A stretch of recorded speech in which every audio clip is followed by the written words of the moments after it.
I found out my sister was pregnant with my husband's baby the same night she asked me to be the godmother. She said it smiling. We were sitting in my kitchen, drinking tea, pretending to be normal. "I have a surprise," she said, sliding a small gift bag across the table. I thought it was a late birthday present, or maybe something dumb and sentimental like matching bracelets. Inside was a tiny pair of baby socks. White, neutral. My heart jumped before my brain did. "Oh my God," I breathed. "You're pregnant." She nodded, eyes glossy. 8 weeks. I stood up so fast my chair scraped the floor. I hugged her. I cried. I told her I'd always wanted to be an aunt.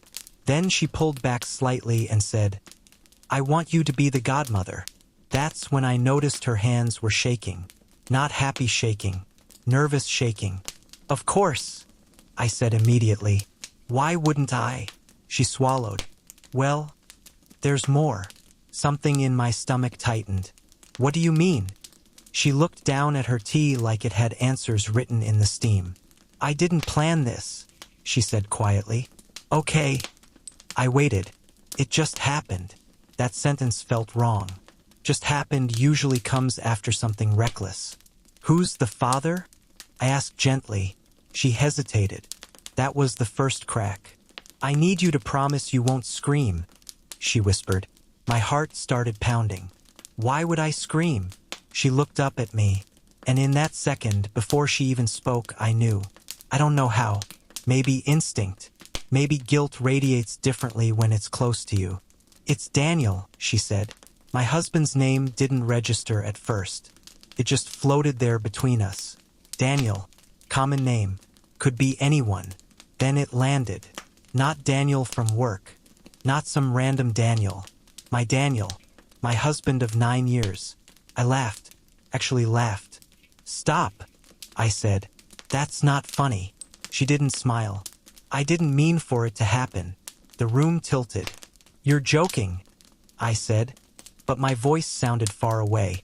"It was one night," she rushed out. "You two were fighting. He came over to talk. I was there. We drank too much." I held up my hand. I couldn't process the rest. My ears were ringing. "You're lying," I whispered. She started crying. "I was lonely," she said. "And he said you didn't understand him anymore." That sentence punched straight through my chest. "You think that makes it better?" "No," she sobbed. "I hate myself." I stood up slowly. Every memory of the past 2 months started rearranging itself. The late nights, the distance, the random arguments, the way he'd been defensive whenever I mentioned her name. "Does he know?" I asked. She nodded. "For how long?" 3 weeks. 3 weeks. They'd known. Together. While I was planning our anniversary dinner. While I was helping her move into her new apartment. While I was venting to her about how distant my husband had been. I felt sick. "And you came here," I said quietly, "to ask me to be the godmother?" She wiped her face. "I thought if you were involved, maybe it wouldn't destroy everything. Destroy everything. As if that wasn't already done." "You're insane," I said. "I don't want to lose you." "You already did." She flinched. I walked to the sink and gripped the counter because my knees felt weak. My own sister. My own husband. A baby. There's betrayal. And then there's betrayal that rewrites your entire past. "How could you?" I asked without turning around. She didn't answer immediately, because there is no answer to that. "We didn't plan it," she whispered again. I turned sharply. "You didn't plan to sleep with him? Or you didn't plan to get pregnant?"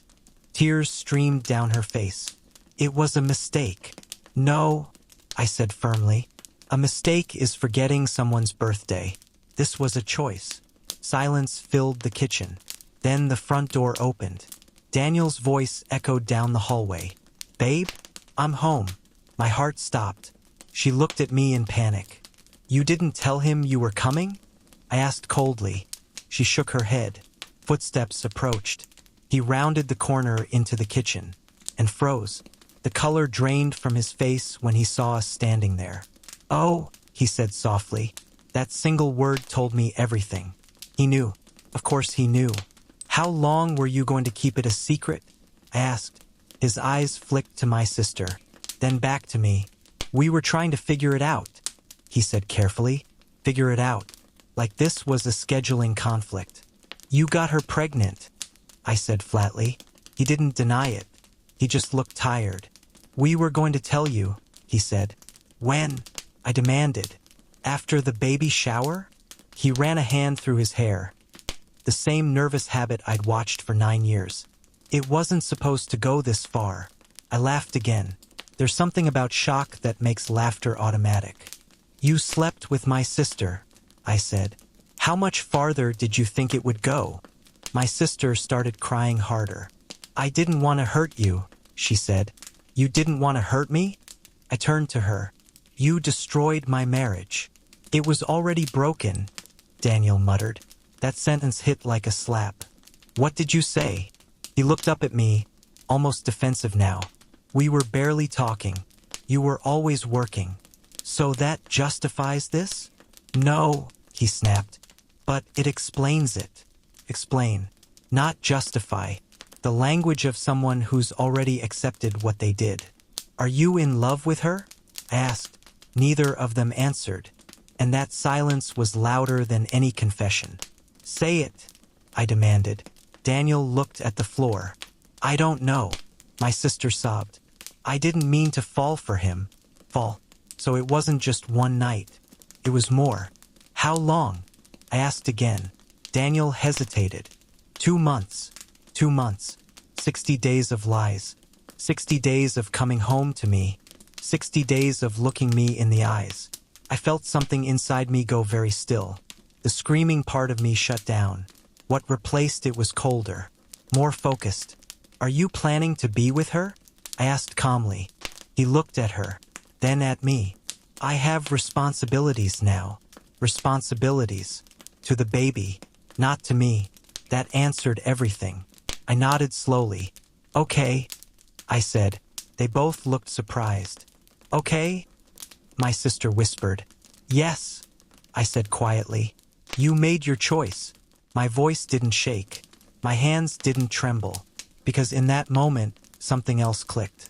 If they thought this would just destroy everything, and then settle into some tragic love story, they were about to learn they had underestimated me. And the worst part? They still didn't know what I had found in Daniel's car that morning. Something that proved this wasn't the first time. And definitely not the last. By the time Christmas morning came around, I had almost convinced myself the DNA test was just one of Daniel's paranoid spirals. He'd been distant for weeks, barely touching me, barely looking at our son, Mason, like he was trying to memorize a face he thought he might lose. I told myself it was stress, his job, the holidays, the mess with my brother still hanging over us after the wedding disaster. Anything but what it actually was. Mason was 6, old enough to read, old enough to understand when something feels wrong. We were in matching pajamas. I'd made cinnamon rolls. The tree lights were glowing soft and gold. It should have been perfect. Instead, there was a small rectangular box sitting on top of Mason's biggest present. I thought it was a watch, or one of those little science kits he liked. Daniel cleared his throat. Open that one first, buddy. Something in his voice made my stomach flip. Mason tore the paper open carefully. Inside was a DNA test kit. He looked confused. What's this? Daniel forced a smile. It's like a science thing. We're gonna do a little test. I felt the air leave my lungs. Daniel, I whispered, but he didn't look at me. He crouched in front of our son like this was normal. Like this wasn't the most humiliating, violating thing you could hand a child on Christmas morning. We're just going to swab your cheek, he said. No big deal. Mason looked at me, not at the box, not at his dad, at me, because kids know. They always know who feels safe. Mom! And that one word shattered something inside me. Daniel, not today, I said quietly, trying not to explode in front of Mason. We talked about this. No, he said, jaw tight. You avoided it. There's a difference. Avoided it. Like I was hiding something. He'd started questioning timelines a month ago. counting back from when Mason was born. Bringing up the week I went on that work trip 7 years ago. The one where my phone died for almost a full day because I left the charger at home. He'd never mentioned it before. Not once in 6 years of raising our son. Until my brother's wedding. That's when everything started unraveling. After I paid for that wedding and didn't even get an invitation, my whole family split in half. My mom begged me not to ruin my brother's big day by causing drama. My dad didn't answer my calls. Daniel watched it all happen and kept saying, "Something isn't right." I thought he meant them. Turns out he meant me. "You think I cheated?" I said to him one night after Mason went to bed. "I don't know what to think," he answered. And that was worse. Now here we were. Christmas morning. Our son holding a DNA kit like it was a toy. I knelt beside Mason and brushed his hair back. "Sweetheart, this isn't a present. It's just something Dad and I need to handle. You didn't do anything wrong. Okay?" He nodded, but his eyes were shiny. "Am I in trouble?" Daniel flinched like he'd been slapped. "No," he said quickly. No, Budi. "You're not in trouble." But he still opened the kit. The swab was quick. Mason tried to act brave. I felt sick watching it happen. When it was done, Daniel sealed the envelope like he was closing a chapter. Or preparing for war. The rest of Christmas felt fake. Forced laughter. Half-hearted smiles. Mason went to his room earlier than usual. I could hear him moving around, quieter than normal. "You did this to yourself," I told Daniel once we were alone in the kitchen. He leaned against the counter, exhausted. "If there's nothing to hide, then this will fix everything. You handed our child a paternity test for Christmas." His voice cracked. "I need to know." And that was the part that hurt the most. Not the accusation. Not even the test. It was the fact that 6 years of being a father hadn't been enough proof for him. The results were supposed to take 5 to 7 business days. Took 3. I was at home when the email came in. Daniel was at work. I stared at the notification for a full 5 minutes before I opened it. Probability of paternity, 0%. I read it again, and again. 0. Not 99. Not 80. 0. My hands went numb. That's impossible. I never cheated on Daniel. Not once. Not emotionally. Not physically. Not ever. There had to be a mistake. I called the company first. The woman on the phone was calm, professional. She confirmed the sample numbers. Confirmed the lab process. Suggested retesting for peace of mind. But said false negatives were extremely rare. I hung up and just sat there staring at Mason's drawings on the fridge. Stick figures of our family. Me, Daniel, him in the middle holding both our hands. I felt like I was going to throw up. Daniel came home early. I didn't have to say anything. He saw my face and knew. He didn't ask for the results. He just whispered, "No." I handed him my phone. He read it silently. His jaw tightened. Then he laughed, but it wasn't funny. It was hollow. "So I was right," he said. No, isnapat. "You weren't. I never cheated." "Then explain that." "I can't." That's when it hit me. The hospital. When Mason was born, there was a brief moment where they took him to the nursery because he had trouble breathing. It was chaos. Machines. Nurses rushing. I remember signing forms through tears. What if? My voice trembled. What if there was a mix-up? Daniel looked at me like I just said the earth was flat. "You think they swapped babies?" "I don't know." I was crying now. But I know I didn't cheat. So either the lab screwed up or the hospital did. He ran a hand through his hair. "That doesn't just happen." "But it does sometimes," I whispered. And suddenly the problem was bigger than our marriage. If Mason wasn't Daniel's biologically, was he even mine? The room felt like it was closing in. Daniel looked toward the hallway, toward our son's bedroom. "What if he's not yours either?" he said quietly. And that was the first time I felt real fear. Because if the test was right, then Christmas morning didn't just destroy our marriage. It might have destroyed everything. I didn't sleep that night. Not even for a minute. I just lay there staring at the ceiling while Daniel sat on the edge of the bed with his elbows on his knees, silent, like the weight of the world had finally proven him right. But he wasn't right. I knew I hadn't cheated. I would stake my life on that, which meant there were only two options left. Either the test was wrong, or something had happened the day Mason was born. And the second possibility was the one neither of us wanted to say out loud. The next morning, I called the hospital. I explained everything without explaining everything. I didn't mention the word paternity at first. I just asked about birth records, about procedures, about identification protocols. The woman on the phone gave me rehearsed answers about ankle bands and matching ID numbers. It's extremely rare for there to be a mix-up, she said. Rare. That word again. But not impossible? Pressed. She hesitated. Not impossible. That was enough. Daniel insisted we do another DNA test. This time, one that included me. Not just him and Mason. All three of us. We didn't tell Mason what it was for. We said it was part of a health check. He believed us. That hurt the most. He still trusted us completely. While we waited for the results, the house felt different. Daniel wasn't cold anymore. He wasn't angry either. He was distant in a way that felt more dangerous. Like he was preparing himself for whatever answer came next. I caught him staring at Mason sometimes. Not with doubt this time. With fear. Because if Mason wasn't his biologically and wasn't mine biologically either, then somewhere out there, another family had been raising our biological child for 6 years.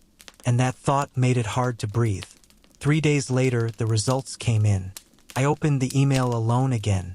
Probability of maternity, 0%. I stopped reading after that. The room went quiet in a way I didn't know was possible. It was like the world itself had muted. Mason wasn't biologically mine. He wasn't biologically Daniel's. Which meant one thing. He had been switched at birth. Daniel didn't yell this time. He didn't accuse me.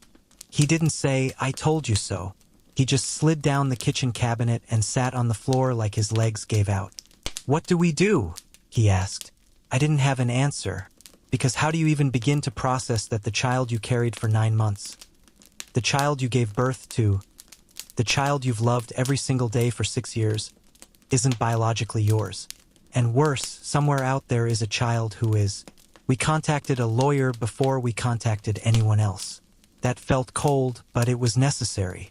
The hospital requested copies of the results. They launched an internal investigation. More rehearsed voices. More apologies without admitting fault. 2 weeks later, they called us in. They had identified another family. Same hospital. Same day. Babies born within minutes of each other. One brief respiratory issue. A nursery transfer. Clerical error. That's what they called it.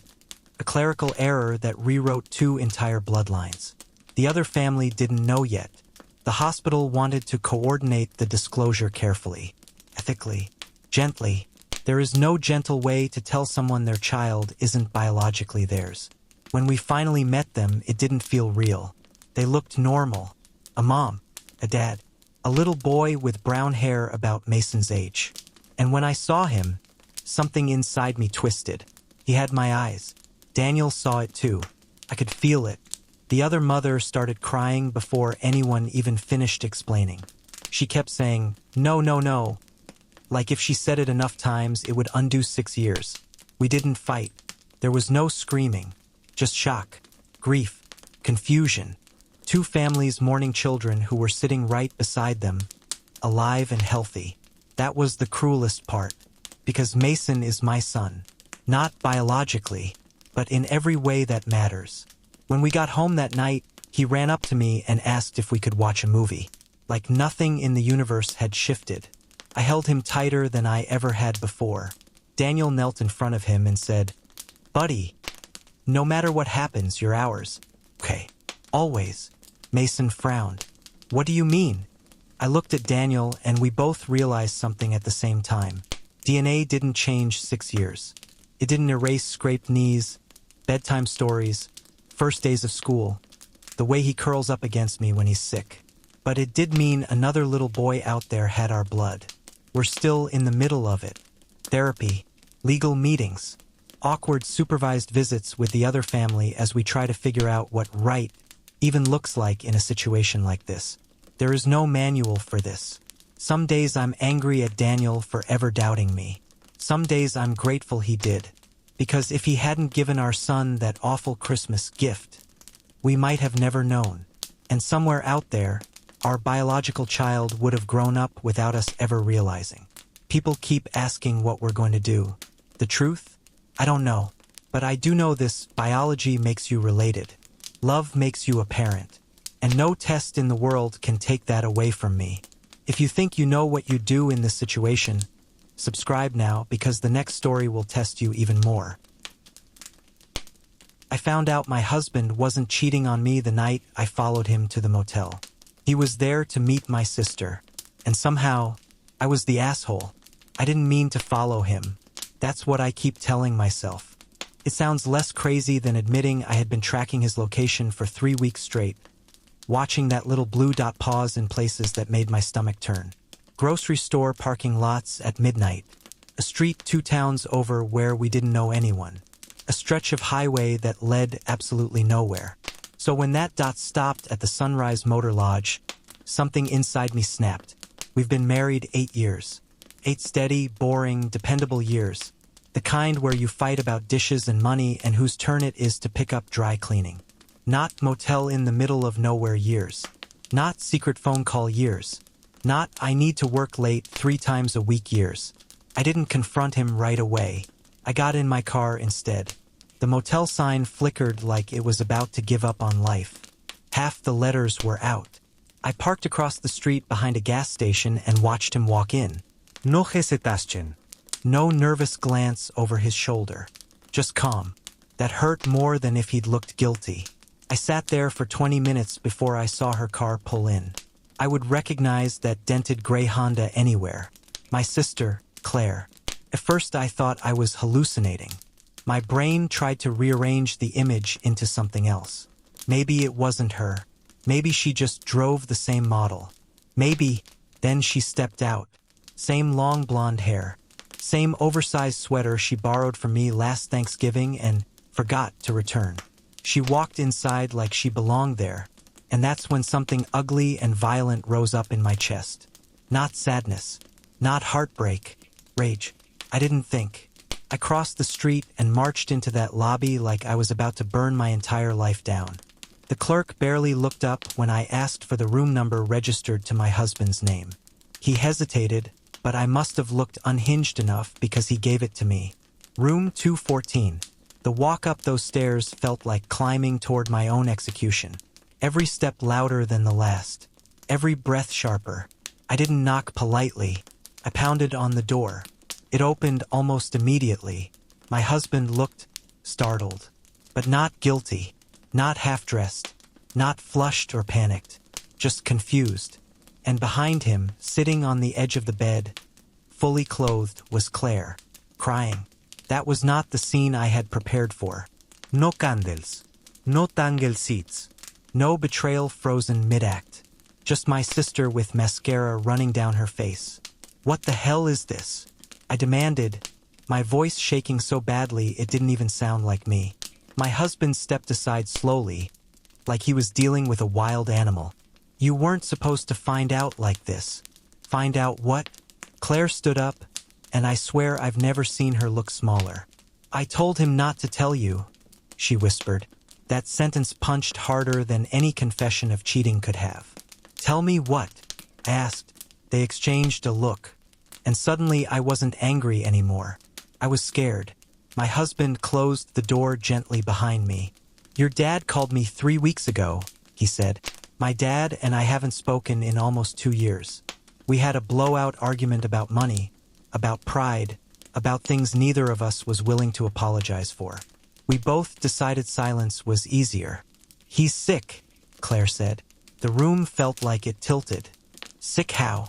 I asked. Pancreatic cancer, my husband said quietly. Stage 4. I laughed. Actually laughed. Because that's what you do when your brain refuses to process something catastrophic. No, I said. No, he would have told me.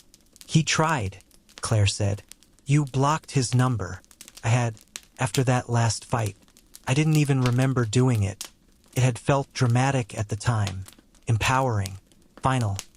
He didn't want you to find out like this, my husband continued. He asked me to meet him first, to figure out how to tell you. I stared at him. You've been lying to me for weeks. I was trying to protect you. By meeting my sister at a motel? Claire wiped her face. Because I didn't want you to see me fall apart. She snapped suddenly. I can't handle this alone. That's when I noticed the stack of hospital papers on the small table. Scans, appointment schedules, bills. This wasn't an affair. It was a planning session. Hospice options, care rotations. Who would move in with Dad? Who would handle what when he didn't have much time left? And somehow I had made it about me. I felt heat creep up my neck.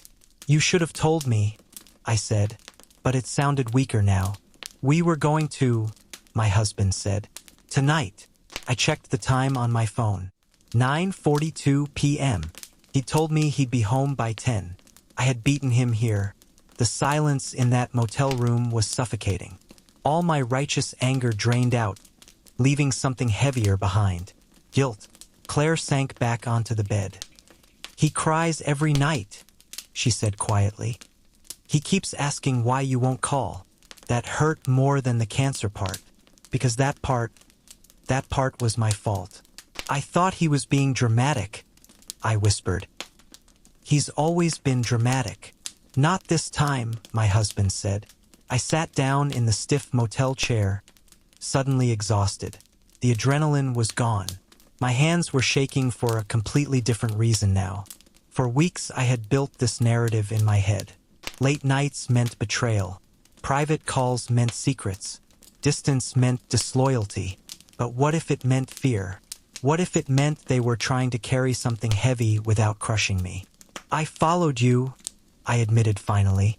I know, my husband said. That snapped my head up. What? You've been checking my location constantly.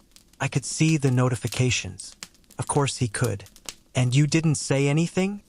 I figured if you were that worried, you'd talk to me. I opened my mouth to defend myself. Nothing came out. Because he was right. Instead of talking, I stalked. Instead of asking, I assumed. Instead of trusting, I built a case in my head and decided he was guilty before giving him a trial. Claire looked at me through red, swollen eyes. He has maybe 6 months, she said. 6 months. I hadn't spoken to my dad in 24. Suddenly, the last argument we had felt microscopic. Petty. Embarrassing. I swallowed hard. Why didn't he just call me from another number? He didn't want you to feel cornered, Claire said. He kept saying, if she wants to talk to me, she will. That sounded exactly like him. Stubborn, proud, waiting, and I had matched that energy perfectly. The motel room felt smaller by the second. I didn't belong in this version of the story. I had stormed in ready to expose betrayal. Instead, I'd exposed myself. Paranoid, self-centered, wrong. I looked at my husband. You really weren't cheating. He almost smiled. No. There was no relief in that answer, just a different kind of ache. Because now I had to sit with the fact that while they were figuring out how to tell me my father was dying, I was busy imagining lipstick stains and hotel keys. I stood up slowly. I need air. Neither of them stopped me. Outside, the night felt colder than it had an hour ago. The motel sign buzzed faintly. Cars passed like nothing in the world had changed. But everything had. My dad was dying. My sister was breaking. My husband was trying. And I had walked in screaming. I pulled out my phone and stared at the blocked contact list. His name sat there. One tap would undo 2 years of silence. My thumb hovered over it. And for the first time since I followed that blue dot to the stupid motel, I realized the cheating story would have been easier. Because this meant I had to admit I was the asshole. I didn't call him that night. That's the part one don't tell people when I confess this story. Everyone assumes that after the dramatic motel confrontation, I immediately broke down, unblocked my dad, and rushed to his bedside like some kind of redeemed daughter in a movie. I didn't. I sat in my car for almost an hour with my thumb hovering over his name, and then I locked my phone and drove home. Alone. My husband stayed behind with Claire to finish going over paperwork. I told them I had a headache. No one argued. I think they were both too emotionally drained to fight me. The truth was uglier. I wasn't ready to hear his voice, because if he sounded weak, it would be real. And if he sounded normal, I would feel like they were exaggerating. Either way, I'd have to face the fact that I'd wasted 2 years over an argument that suddenly felt microscopic. When I got home, the house felt unfamiliar, like it belonged to a version of me from earlier that evening. The version who thought she was a betrayed wife. The version who felt righteous and justified. That woman didn't exist anymore. I sat at the kitchen table and replayed everything from the last few weeks. The late-night phone calls. The closed-door conversations. The way my husband had been distracted but gentle at the same time. The way Claire had avoided eye contact at Sunday dinner. It hadn't been guilt. It had been grief. And I missed it. I was so busy scanning for signs of cheating that I didn't notice signs of fear. Around midnight, my husband came home. He didn't turn on the lights, just walked into the kitchen quietly and sat across from me. We looked at each other for a long time. "I'm sorry," I said first. He nodded once. "I know." That almost made it worse. He wasn't angry. He wasn't defensive. He just looked tired. "You could have told me," I said again, softer this time. Not accusing, just small. "I promised him I'd give you space," he replied. "He didn't want to push you further away." I swallowed. He already was pushed away. There it was, the part no one else caused. The fight 2 years ago had been about money. He'd loaned me some to cover a failed business idea, and when it crashed, he kept reminding me about it. Not cruelly, just constantly, like a cautionary tale. I took it as humiliation. We both said things that day. Things about pride, about disappointment, about who owed who. I told him I didn't need him, and then I proved it by disappearing. Blocking him had felt powerful at the time, like reclaiming control. Now it just felt childish. "You don't have to call tonight," my husband said quietly. "But you should call soon." Soon. Such a fragile word when someone has 6 months left. The next morning, Claire texted me an address. Dad had moved into a small rental house closer to the oncology center. Cheaper than keeping the old place. Easier to manage. I stared at that address for hours. By noon, I was in my car again. The drive felt longer than it should have. My heart kept beating too fast, like I was heading into another confrontation. Except this time, there would be no dramatic reveal. No villain to accuse. Just reality. The house was smaller than I expected. Beige siding. Patchy lawn. A folding chair on the porch. His car was in the driveway. I sat there for 5 full minutes before getting out. The front door wasn't locked. I knocked anyway. No answer. So I stepped inside. The living room smelled faintly like medicine and old coffee. There were boxes stacked against one wall. A hospital-style recliner near the window. And him. He was thinner. That's what hit me first. Not bald. Not hooked up to machines. Just thinner. Like someone had taken a version of my dad and quietly shrunk him. He looked up when he heard me. For a second, there was confusion in his eyes. Then recognition. Then something that made my chest cave in. Relief. "Hey," he said. Just that. "Hey." No anger. No accusation. "No, took you long enough." I opened my mouth to speak, and nothing came out, because I had rehearsed 100 possible lines on the drive over. None of them fit the reality of him sitting there in sweatpants that hung too loose. "I heard." I finally managed. He nodded once. "Figured you might." We stared at each other. 2 stubborn people who had wasted 24 months proving a point neither of us even remembered clearly anymore. "I blocked you," I blurted out, because apparently shame makes me honest. I didn't even think about it. I just did. "I know," he said calmly. "You knew. I tried once from your aunt's phone. It went straight to voicemail. That image hurt more than anything. Him borrowing someone else's phone like a teenager trying to call a crush. "I didn't hate you," he added. "I was just waiting. God, we are so alike it's painful." "I thought you were disappointed in me," I whispered. He gave a weak half-smile. "I was disappointed in the investment, not in you." That felt like someone had reached back in time and erased the entire reason we stopped talking. I sat down in the chair across from him. Up close, I could see the fatigue in his face, the yellowish tint in his skin, the way his hands trembled slightly when he adjusted the blanket over his legs. This wasn't dramatic exaggeration. This was real. "I'm sorry," I said, and this time I meant it without ego attached. He studied me for a moment, then nodded again. "Good," he said. "I didn't want to die mad at you." There it was, the word, D. No soft language, no pass away, just blunt, honest truth. My throat closed. "You're not dying tomorrow," I said quickly, almost defensively. He shrugged lightly. "No one knows that." We talked for almost 2 hours. Not about the fight, not about money, about normal things. The neighbor's dog that wouldn't stop barking. The awful hospital food.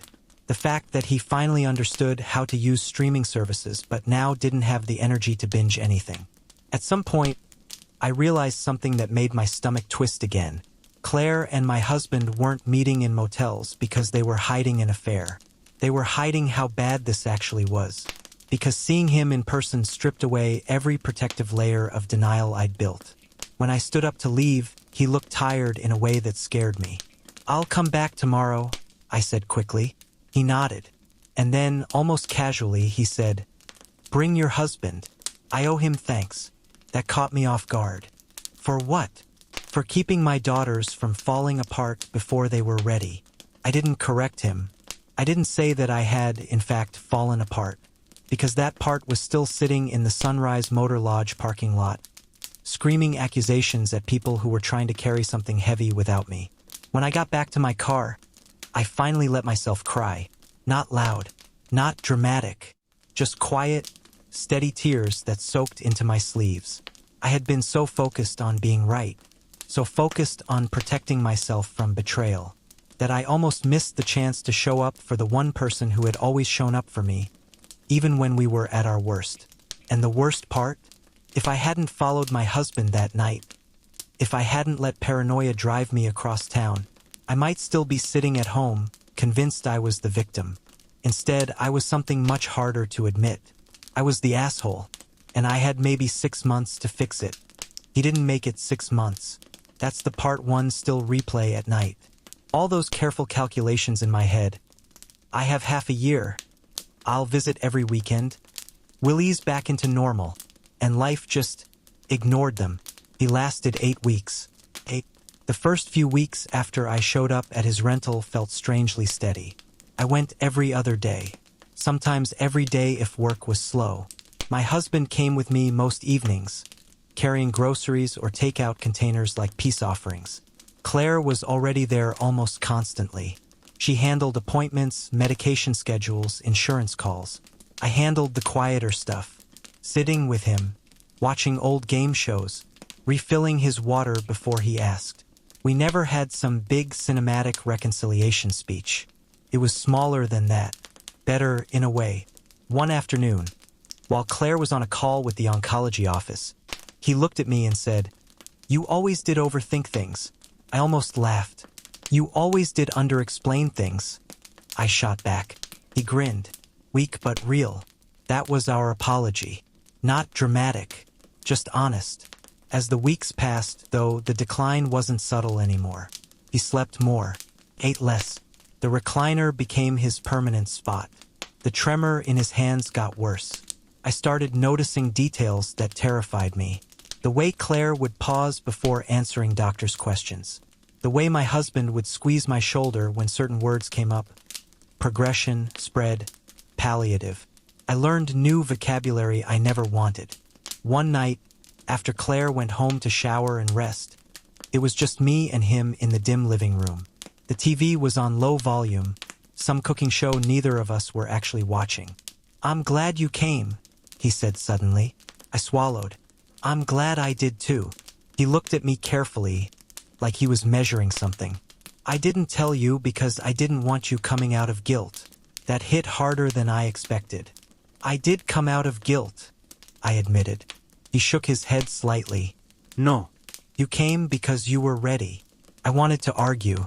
I wanted to tell him about the motel parking lot, about the accusations, about how wrong I'd been. But he already knew enough. "You and your sister," he continued slowly, "you both think love means fixing everything immediately. Sometimes it just means sitting still.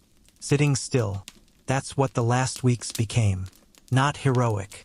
Not dramatic. Just sitting. Holding his hand when the pain meds made him drift in and out. Listening when he repeated the same story twice because the chemo fog blurred the edges of his memory. The day he was admitted to the hospital, I knew before anyone said it out loud. He couldn't catch his breath. Not panicked, just tired. The hospital room was too bright, too sterile. Machines that beeped in polite, detached rhythms. Claire cried in the hallway. My husband handled paperwork like he always did, steady, grounded. I stood by the bed and felt like I was about to be 7 years old again. He looked smaller in that hospital bed than he had in the recliner. "Hey!" he whispered when he saw me. That same word from the day I walked into the rental. "Hey." I took his hand carefully. His skin felt papery, fragile. "I'm here," I said. He nodded faintly. We didn't talk about the fight. We didn't talk about the lost 2 years. We didn't talk about money or pride or disappointment. We talked about nothing. About how bad hospital coffee is. About how he always hated those patterned gowns. And then, when Claire stepped out to talk to a nurse, he squeezed my hand a little tighter. "You're not an asshole," he murmured. The word felt deliberate, like he knew I'd been carrying it. My throat closed. "I was." He shook his head weakly. "You're stubborn. Not cruel. There's a difference, apparently." He drifted in and out after that. The last clear thing he said to both of us was, "Take care of each other." Not dramatic, not poetic, just practical. He passed early the next morning while Claire and I were both there. No big speech. No final monologue. Just a slow, quiet exhale. And then stillness. Grief is strange. The first wave was loud. Arrangements, calls, paperwork. People bringing casseroles and saying they were sorry for our loss like it was a scripted line. But underneath all of it was something heavier. Regret. Not because I never went back. I did. I showed up. But because I let 2 full years slip away over something that barely mattered in the end. At the funeral, my husband stood beside me the entire time. Not hovering. Just present. Claire hugged me longer than usual afterward. "I'm glad you came back," she whispered. "Me too." A few weeks later, we went through his things at the rental. Sorting, boxing, deciding. In a small drawer near the recliner, I found something that made my chest tighten. A printed photo of me and him from 5 years ago. Smiling. Arms around each other. On the back, in his messy handwriting, it said, "She'll come around. Not if, when." He never doubted I would. That's the part that undoes me. I thought blocking him was strength. I thought cutting him off protected my pride. But all it did was steal time. If there's anything I've learned from this, it's this. Being right isn't worth being alone. And pride is a terrible reason to lose someone. I don't know if those 2 lost years will ever stop feeling heavy. But I do know this. I won't let silence stretch that long again. Not with Claire. Not with my husband. Not with anyone I love. Because sometimes you don't get 6 months. Sometimes you get 8 weeks. And that's it. If this story made you think about someone you haven't called in a while, subscribe now, because the next one might hit even closer to home.